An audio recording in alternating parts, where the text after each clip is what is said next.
Hey everybody, it's Heather Nichols, and today I have Halloween projects to share that I created with the Creating Quads Halloween Layering Stencil Set. The Creating Quads Halloween Layering Stencil Set includes 4 stencils that, when you combine them all together, will create 4 panels sized for A2 cards that you can use for your projects. I'll be using the coordinating dies to cut out the large images created with the stencil, and I'll use pixie spray to hold everything in place. For ink colors, I'm using candy corn, Oreo, passion fruit, and lime zest. I'll use the coordinating color blender brushes to apply the ink through the stencils. I'm using the Stitched Frame Stacklets 1 die collection along with the Tag Stacklets 2 and Pierced Tag Stacklets 2 die collections. I'm using Happy Medium Iridescent Glitter with my Nuvo Media spatula. I'm using Bits and Pieces Clay Stars and Bits and Pieces Halloween Stars and Sparkles. For sentiments, I'm using the Simple Strips Halloween stamp along with the Simple Strips Asymmetrical die. I've got my powder tool, VersaFine Clair Nocturne ink, and Black Sparkle embossing powder. I'm using Copic Opaque White ink, Oreo liquid watercolor, and a water brush to add splatters. I'm using foam sticky strips and multi-medium matte. And finally, I have some black and white twine along with my Crocodile to punch holes for my tags. Okay, let's get started with the stenciling. The stencils, again, there's 4 of them, and there's a code in the lower right-hand corner that is numbered 1, 2, 3, and 4, and this is the suggested order to do your stencil layers.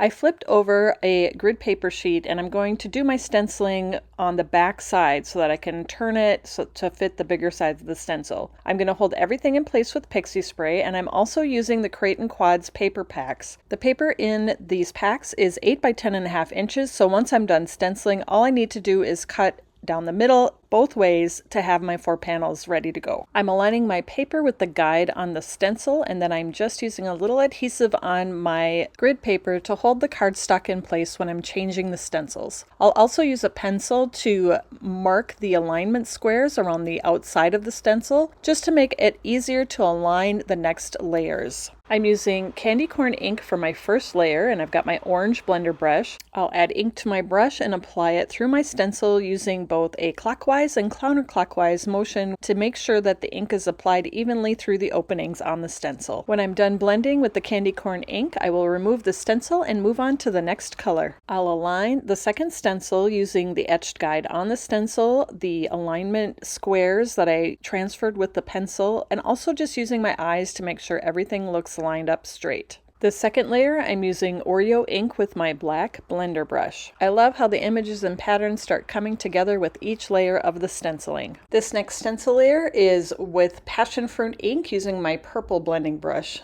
and I have to say that passion fruit is probably my new favorite purple to use for Halloween projects. I added color to the last stencil layer with lime zest ink, and then I decided I also wanted to add sparkle. So before removing the stencil, I used Happy Medium Iridescent Glitter with my Nuvo Media spatula and applied the glitter paste through the stencil as well. After removing the last stencil, I'll set this aside to dry. Whenever I use the Happy Medium glitter paste, I give it a good hour to dry before I do anything else with it. Once everything is dry, I'll take my paper trimmer and I'll trim it down into the 4 panels for my cards. On the top, I'll measure 4 inches with my paper trimmer, and then when I tip them on the side, I'll cut them each at 5¼ inches. I added splatters to the panels using Copic Opaque White ink and Oreo liquid watercolor. I picked up the ink on a water brush and then tapped the brush over my finger to add the splatters to the panels. I cut out the large stenciled images using the coordinating Creating Quads Halloween Cauldron and Creating Quads Halloween Cat dies. I lined up the dies around the images and held them in place with Scotch removable tape and sent them through my die cut machine. I also cut out 2 frames with the Stitched Frame Stacklets 1 die collection to create the shaker elements on my card. I cut these out of Oreo cardstock, and then I cut out tag bases with the Tag Stacklets 2 die collection. I had stenciled up some extra panels with the Creating Quad Halloween stencils, and I'm using these as the bases for my tags. I want to make my tags into shakers as well, so I created a frame by pairing the Tag Stacklets 2 die with one from the Pierced Tag Stacklets 2 die collection. I taped them together and then ran them through my die cut machine to cut out the frame. To create the shakers for the cards, cards, I took the frames that I cut out with the stitched frame Stacklets 1 die collection, and I backed those with window acetate to fill in the frame opening. I added black foam sticky strips around the backside of the frame, making sure to enclose the whole thing. I did the same thing with the frames that I created for the tags.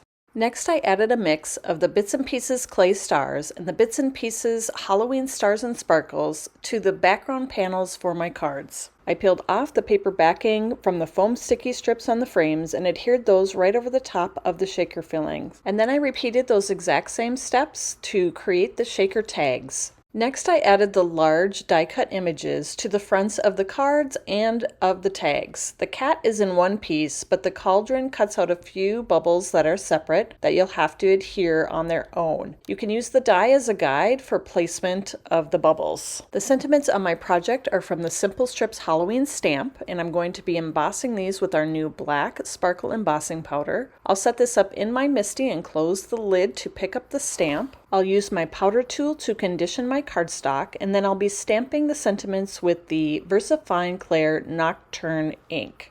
The VersaFine Clair ink is a slower drying pigment ink, and so it works wonderful to emboss with. Once the sentiments are stamped, I'll sprinkle the embossing powder over the top, tap off the excess, and then use my heat tool to melt the powder until it is shiny and sparkly. I cut out all 18 sentiments at once using the Simple Strips Asymmetrical die. You can use the alignment guides to line everything up perfectly, hold it in place with removable Scotch tape, and run it through your die cut machine. Okay, let's finish putting these cards and tags together. First, I'm going to add the card shaker panels to Oreo card bases. I added a sentiment strip to each card and tag using a foam sticky strip. I added a few Bits and Pieces clay stars to the fronts of the cards and the tags using multi-medium matte. Finally, I used my crocodile tool, or you can use another hole punch, to punch a hole in the top of the tag and threaded some black and white twine through the holes. My Halloween shaker cards and tags are done, and I love how they turned out. These are going to be so much fun to give to my favorite trick-or-treaters for Halloween. I hope you enjoyed learning how to use the Create & Quads Halloween layering stencil set to create this set of cards and tags, and I hope you learned something new. You can find all of the supplies that I used to create these projects in the Tailored Expressions web store at tailoredexpressions.com. Thanks so much for joining me, everybody, and I'll see you next time.